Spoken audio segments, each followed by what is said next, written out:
Before we begin, if stories about real emotions, complicated hearts, and life's unexpected turns mean something to you, take 1 second right now. Subscribe to my channel. Because some stories aren't just entertainment. Some stories feel like memories. And today's story might feel a little too personal. I'm 52 years old. And if you looked at my life from the outside, you'd probably say it was safe. Not exciting. Not dramatic. Just safe. The kind of life people politely nod at and say, well, at least she's stable. I married young. Too young, probably. Had kids before I really understood myself. Cooked dinner every night. Kept the house clean.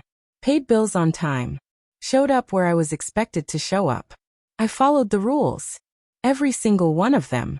Because somewhere along the way, I convinced myself that if you did everything right, you'd automatically be happy. No risks. No chaos. No heartbreak. Just routine. Predictable. Quiet. Controlled. But here's the thing nobody tells you about playing it safe your whole life. Safety can feel an awful lot like loneliness. And routine? Routine can slowly erase you. Not all at once. But little by little. Like waves wearing down stone. You don't even notice it happening. Until one day you look in the mirror and think, when did I disappear? For years, love wasn't passion. It was logistics. Groceries. Laundry. Doctor appointments. Birthday cards signed on time. I smiled when I was supposed to. Listened more than I spoke. Put everyone else first. And I told myself, this is happiness. This is what adults do. But now I know. I wasn't living. I was maintaining. There's a difference. And if you're not careful, maintenance becomes your whole life. What happened to me started on an ordinary Friday. The kind of afternoon that doesn't feel important at all. Until later, when you realize it changed everything. Early June. Florida heat pressing down like a heavy blanket. The air thick and sticky. Cicadas buzzing like an old radio that never quite turns off. I had just finished watering the garden. My knees hurt. My back ached. Little reminders that time doesn't ask permission before it moves forward. I was coiling up the hose when my phone buzzed in my pocket. Rachel. My best friend since college. We'd survived breakups together. Bad haircuts. Bad jobs. Worse men. If anyone in this world knew every version of me, it was her. Her message read, hey, would it be okay if Ethan stayed with you this weekend? Dad's in the hospital. I have to drive down to Tallahassee. I didn't even hesitate. Of course I said yes. That's what you do for people you love. You show up. Always. Even when it's inconvenient. Especially then. Still, when I locked my phone, I paused for a second. Ethan. Her son. 17. Almost 18. The last time I really remembered him, he'd been a skinny little kid hiding behind her legs, barely saying 2 words. All elbows and knees. Big eyes. Shy smile. But kids grow up fast. Too fast.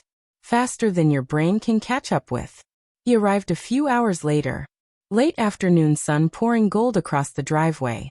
I watched from the kitchen window as he stepped out of Rachel's car. And for a moment, I didn't recognize him. Gone was the awkward boy. Standing there was someone taller than me. Broad shoulders. Stronger jawline. Hair falling messily over his forehead. A duffel bag slung casually over one shoulder, like he belonged anywhere he decided to stand. He looked grown. Not like a kid pretending to be a man, but like someone already halfway there. He knocked softly. When I opened the door, he gave me that same shy smile I remembered. Just deeper. Calmer. Thanks for letting me stay, Miss Garrett. I laughed. Please don't call me that. Makes me feel ancient. Just Diane. He smiled wider. And for a split second, his eyes held mine a little longer than necessary. Not disrespectful. Not inappropriate. Just present. Like he was actually seeing me. And I can't explain why. But that tiny moment made something flutter in my chest. Something I hadn't felt in years. That night was simple. Spaghetti for dinner. Garlic bread slightly burnt like always. An action movie I barely followed. He sat forward the whole time, completely focused, like the world inside the screen mattered more than anything else. Every now and then he'd laugh softly, and I found myself watching him more than the movie, noticing little things. The way his hands moved when he talked, how his voice had deepened, how there was this quiet maturity about him. Not loud, not showy, just steady, comfortable. After dinner, I folded towels and went looking for him. Found him out on the back deck, sitting alone, staring at the dark yard. Fireflies blinking like tiny stars in the grass. The air warm and humming. "You okay?" I asked. He nodded, but didn't speak right away. Then he said something strange. Something that caught me off guard. "Sometimes I wish I could freeze time. Just stop everything exactly how it is." I looked at him. The moonlight hitting his face. Soft. Thoughtful. Too thoughtful for someone his age. "You ever feel like that?" he asked. And without thinking, I said, "Yeah, more than you'd think." And in that quiet moment, something shifted. Not big, not dramatic, just a small click. Like two puzzle pieces brushing together. The beginning of something I didn't yet understand. And if I had known then, how much that weekend would change me, how it would wake up parts of me I thought were long gone. Maybe I would have kept more distance. Maybe I would have protected my heart. Or maybe, some things are meant to happen. No matter how careful you've been your whole life, that if you've made it this far, pause for just 1 second. Because what happened next? It's where things stopped feeling harmless, stopped feeling simple, and started feeling dangerous. Not dangerous in the way people think. Not scandal. Not recklessness. But dangerous in the quietest way possible. The kind of danger that creeps into your heart when you're not looking. The kind that makes you question everything you thought you knew about yourself. So before we go on, make sure you're subscribed. Because some stories stay with you long after they end. And this one still follows me. The next morning, I woke up earlier than usual. Too early. That thin, gray light before sunrise slipping through the curtains. The house was silent. Not the peaceful kind of silent. The heavy kind. The kind where your thoughts get louder because nothing else is making noise. I shuffled into the kitchen, wrapped in my old robe, and made coffee. Black. Strong. The way I'd been drinking it for 30 years. I stood by the sink, staring out at the backyard. The grass still wet with dew. The sky slowly turning pink. Everything looked normal. Ordinary. Safe. And yet, my chest felt tight. Like something had changed overnight. Like the air inside the house was different. I told myself I was being ridiculous. He's just Rachel's son. A kid. You're being dramatic, Diane. But then, I heard footsteps upstairs. Slow. Heavy. Bare feet on hardwood. And my heart actually skipped. Skipped. Like some nervous teenage girl. I almost laughed at myself. 52 years old. And reacting to footsteps. What is wrong with you? Still. I smoothed my hair without thinking. Straightened my robe. Tried to look presentable. Why? I couldn't answer that. He walked into the kitchen a minute later. Hair messy. Eyes half closed with sleep. T-shirt wrinkled. He looked younger like that.